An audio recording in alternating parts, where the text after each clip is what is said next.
Տերյան 3 շենքի ստորգետնյա ավտոկայանատեղին արդեն 9 ամիս է դարձել է միակողմանի, մուտքը փակել է հարևանությամբ իրականացվող շինարարությունը։ Շենքի բնակիչ Հակոբ Հարությունյանն անհանգստանում է, միակողմանի փակ լինելը օդափոխության տեղ չի թողնում։ Շատ վտանգավոր է այդ արտանետված գազերը կարող են մի օր էլ թունավորման պատճառ դառնալ։ Կուտակվում է այստեղ ուրիշ տեղ դուրս չկա գալու։ Ստերից էր դուրս գալիս այդ արտանետված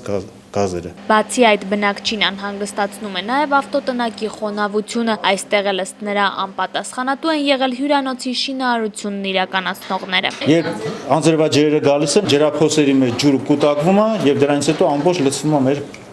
եւ մուտքի մասը եւ գարաժների պատերը լրիվ թացանում է հետևի կողմից։ Իրանք արդեն ֆունդամենտը բարձրացրել են, ոչ մի բան չի խանգարում, որ սա բացեն, կողքից էլ դեպի հրապարակ ճանապարհը սարքեն, մեր գարաժների հետևի հողն էլ լցնեն, փակեն, որովհետեւ ջուր չլցվի։ Շինարարությունն իրականացնող Levent Dav ընկերության ներկայացուցիչը չցանկացավ խոսել տեսախցիկի առաջ, միայն պնդեց, որ ավտոտնակի մուտքը փակել է բնակիչների անվտանգության համար։ Հիմա այս պրախոդը որ բացում են, ավտոմատ իրանք գալու են, իշտեն այդ խոսում են, հենց մի հատ անձրև եղավ։ Մի քանի օր համբերեք, որ